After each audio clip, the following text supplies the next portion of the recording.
Welcome to Chapter 4 Review, Forces Between Particles. Okay, so let's review real quickly Lewis dot and noble gas configuration. Remember, it all has to do with where it is on the periodic table. The first two columns, the S block, have 1 and 2 respectively. Then we go over to the P block, we get 3, 4, 5, 6, and 7, and 8 electrons around for the valence electrons. So for instance, if I have beryllium, the Lewis dot for beryllium is 2. Now beryllium, to get noble gas configuration, is going to lose those 2 electrons and become like helium below it. So it becomes a Be plus 2 because it lost 2 electrons.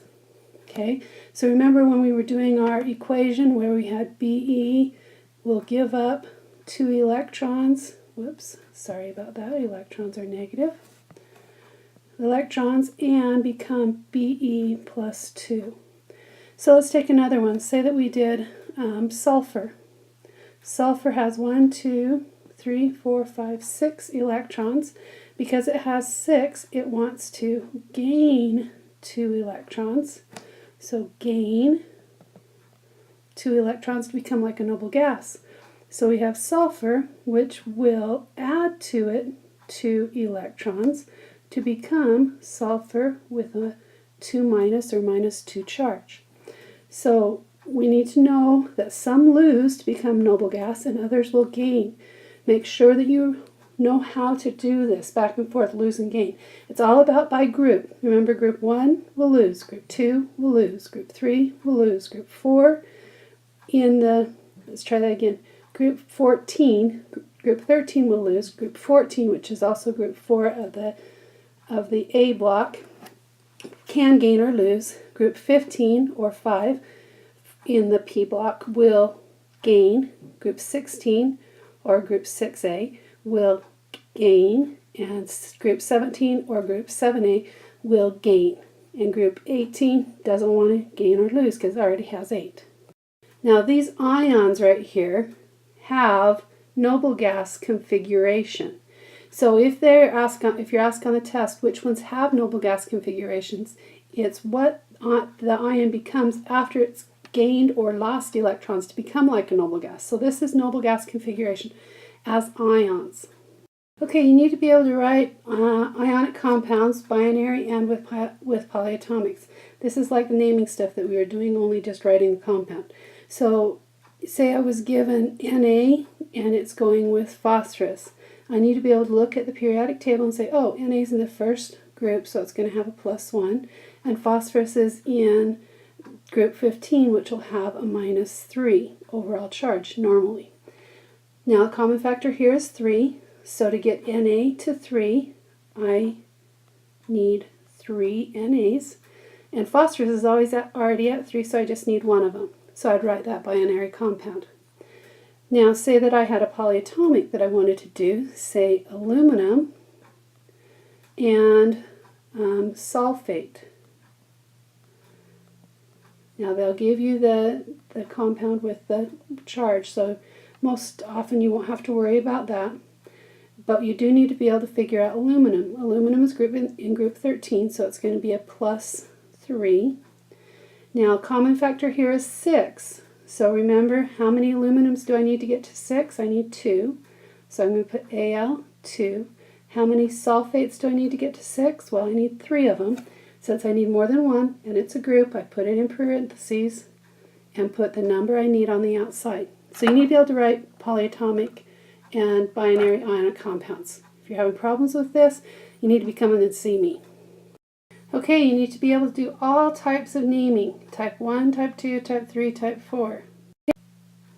Okay, so let's go over Type 1. Type 1 is this yellow area right here. Remember, for 1, all you do is name the first, name the last, and if the last is an element or a simple ion,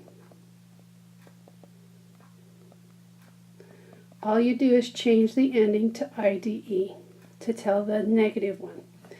Type 2, we learned, is the green area, and this is where you name the element or a simple ion. All you do is change the ending to IDE to tell the negative one. Type 2, we learned, is the green area, and this is where you name the element or a simple ion. Type 3, we learned, is the green area, and this is where you name the element or a simple ion. Type 4, we learned, is the red area, and this is where you name but then you, in parentheses, put a Roman numeral to tell, I'm just going to put number, Roman number, to tell the charge of the first one.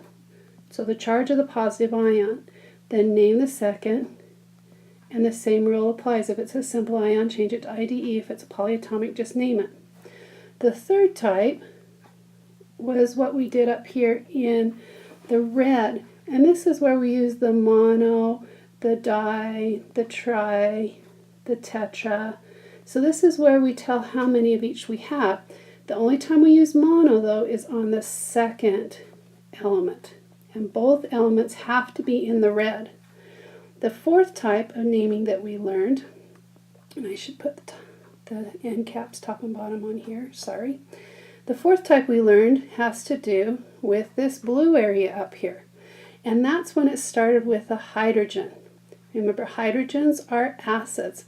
And we had two kinds. We had a binary, which was just hydrogen and something else, and we would say hydro, whatever, ic, and acid. And the other was a polyatomic, where we had hydrogen and something and some amount of oxygen, so we called it oxyacid. And these oxyacids, if it was an 8 ending, we changed it to ic and added acid. If it was an ite ending, we changed it to OS, and we added acid. Now I gave you little tricks in class, like Thanksgiving dinner, I ate it, remember, and it made me sick because I always eat too much when it hit my stomach acid. Ite, if it ended in ite, it was like we were getting in a fight. OS, we're going to get in a fight. Remember that? Okay, so hopefully you remember naming and you're able to do that fairly quickly. They will be multiple choice, so should be fairly easy for you.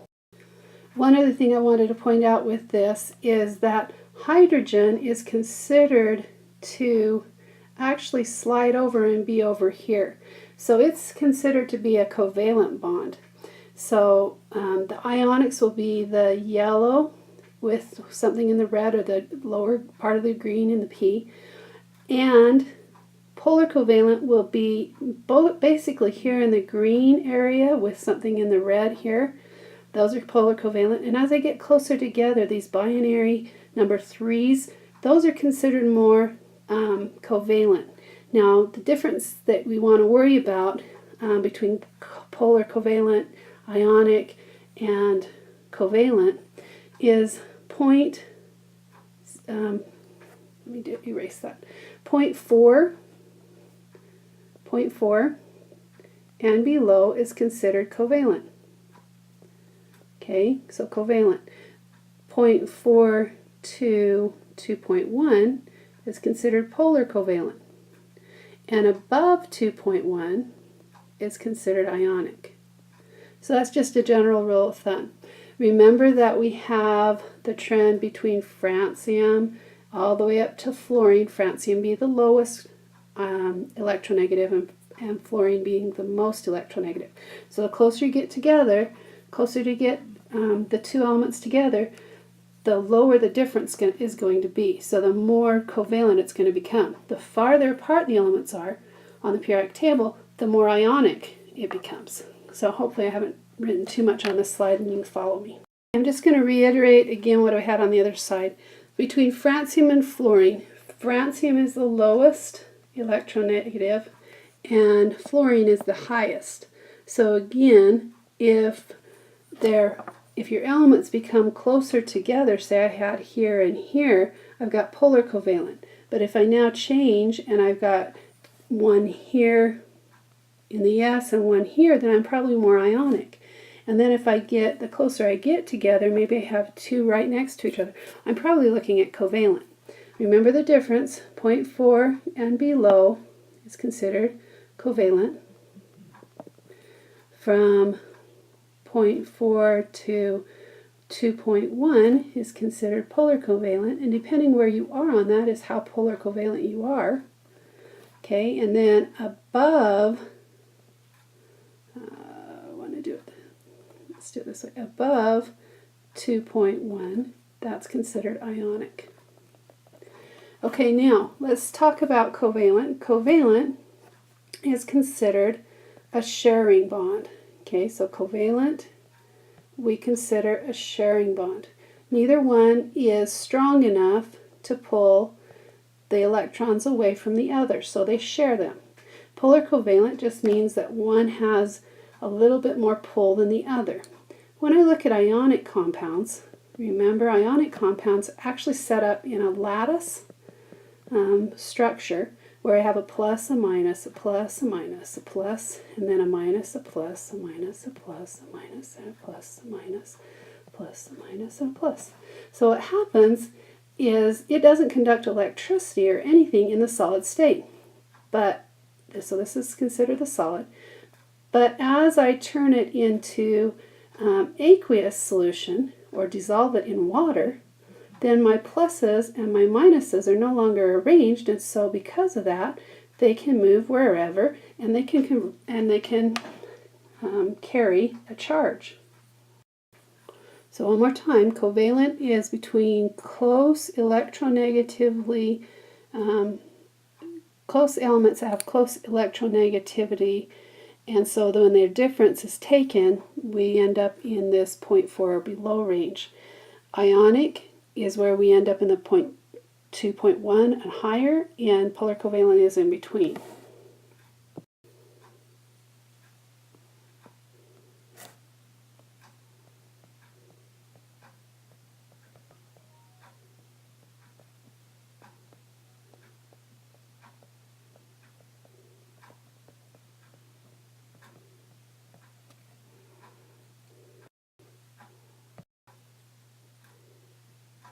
Okay, so nitrogen, NH3, has 5 unshared pairs, or 5 pairs of electrons around. 2 of them are shared, and because of that, we would draw it like the one right here. Because of that, those unshared pair of electrons actually tend to pull that nitrogen out of the plane. And so we get over here and our nitrogen is out of the plane, and we can actually draw that line away and cut the nitrogen away from the hydrogens. So the bond is polar and the molecule is polar. Let's take another one. Let's take BCl3. So boron only has 3 around it, 3 electrons. So each of those electrons is going to connect with a chlorine. Now boron, unlike nitrogen, doesn't have an unshared pair of electrons that'll pull it out of the plane. So this is actually all in a plane. In nitrogen, I forgot to tell you on the other one, NH3, the shape is trigonal pyramidal.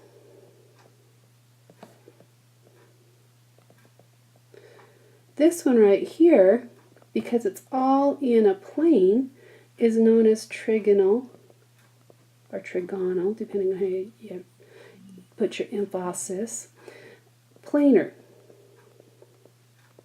The angles here are 120. The angles for the trigonal pyramidal are 107 degrees. So this is all in a plane. Now because it's all in a plane, I can't cut the boron away from the chlorines with one cut. Now the bonds themselves, the bonds themselves actually have a slight negative and a slight positive here. So the bonds are polar, but the molecule is not polar.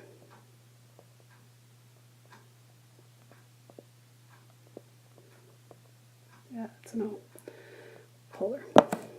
One more simple one, it's HCl.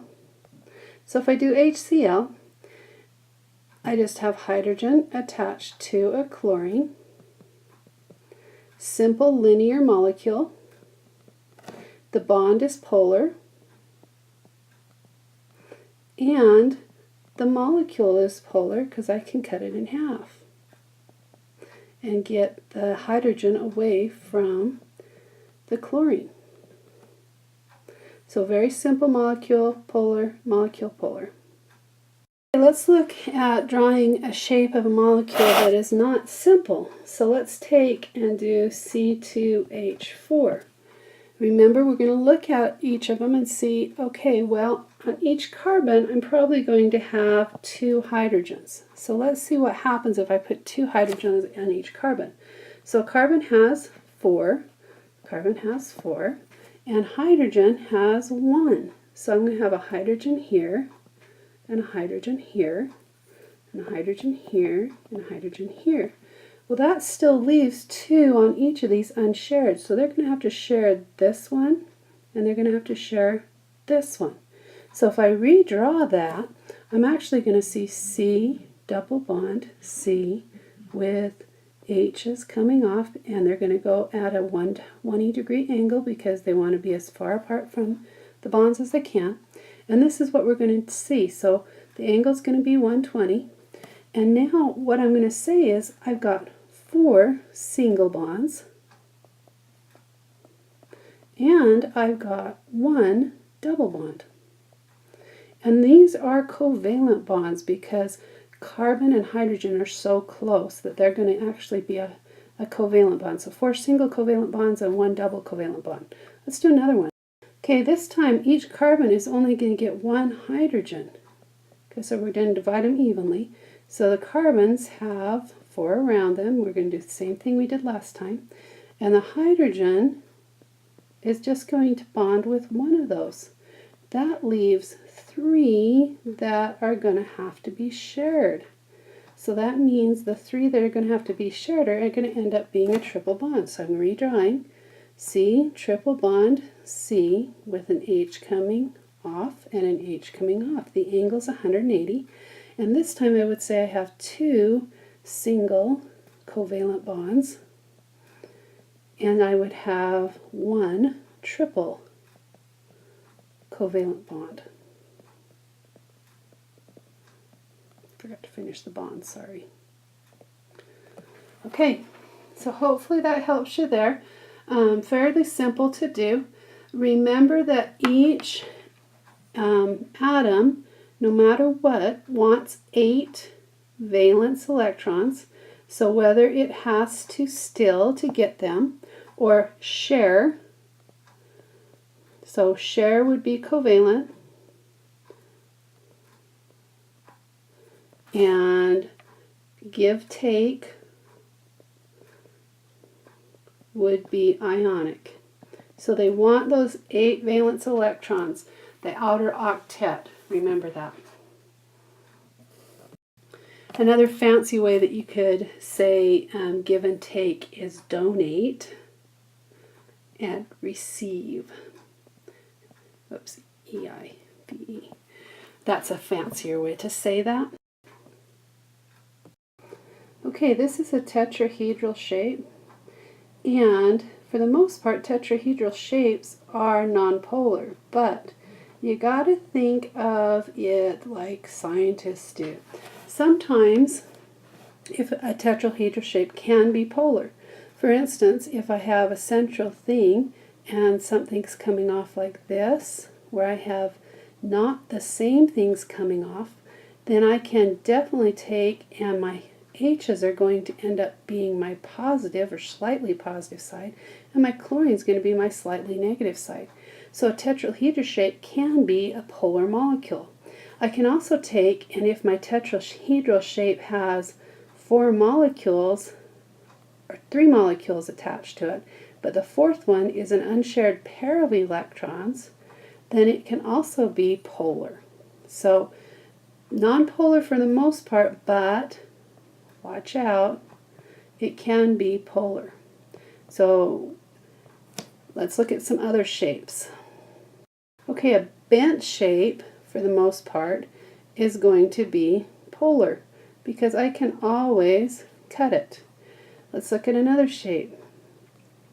A trigonal planar, where they're all in the same plane. So trigonal planar is, or trigonal planar, is for the most part nonpolar. Let's look at another one we just talked about. Is a form of a tetrahedral, but it has an unshared pair of electrons up here. This one actually has another name. It's trigonal or trigonal pyramidal. But it does have a tetrahedral shape. So you got to be careful with that. Okay? And then of course we've got the linear, which for the most part, if it's just 2, will be polar. But you got to be careful because if it's 3, it could be nonpolar if they have the same thing on either end. So if I have something new in the center, something else on the end, that will be nonpolar. Okay, we've got 2 different things going on. The top one is an ionic solid. Ionic, I can spell solid. And these places where that ionic solid actually forms a grid work, where the ion sits is known as the lattice site. So a lattice site is where the ion sits, or where the ion is. Okay, so in an ionic solid we have positive, negative, and they are what we call electrostatically attached, meaning they're opposite charges and they attract each other. Okay, down here we have a metal for metallic bonding, and the metal has electrons flowing around in it.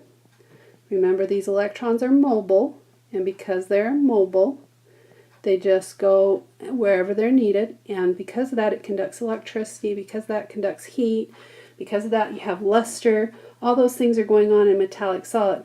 But the lattice site is still where the ion exists. So the lattice site in both the ionic side and the metallic are the same. It's where the ion is. Okay, so we're going to now talk about the interparticle forces really quickly. Remember, hydrogen bonding has to have nitrogen, oxygen, or fluorine directly connected to a hydrogen. For instance, water, or hydrogen fluoride, or ammonia.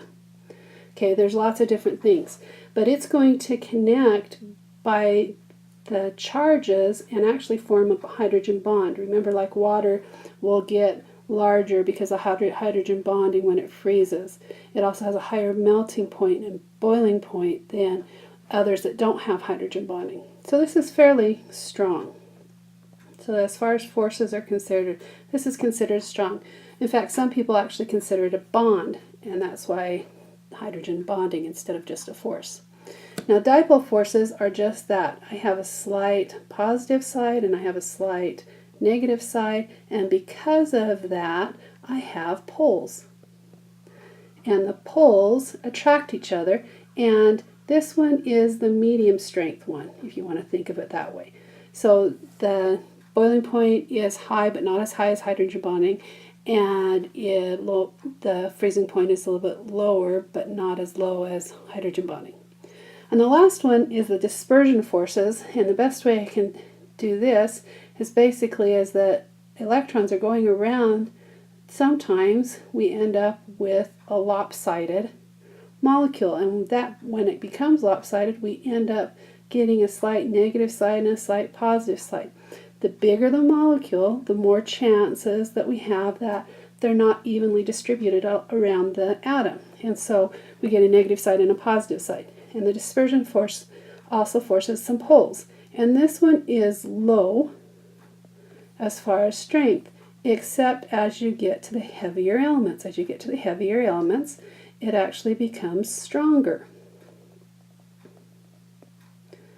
Okay, so that's interparticle forces. Now, the last thing I want to remind you of is after you make a formula, and let's go back and review how to make a formula real quick.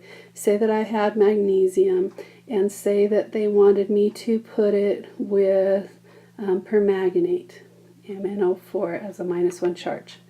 Magnesium is in column number 2, which means it's a +2 charge. The common factor here is 2. Magnesium is already 2, so I write Mg. And permanganate, I need 2 of, so I'm going to put that in parentheses, and MnO4 and 2.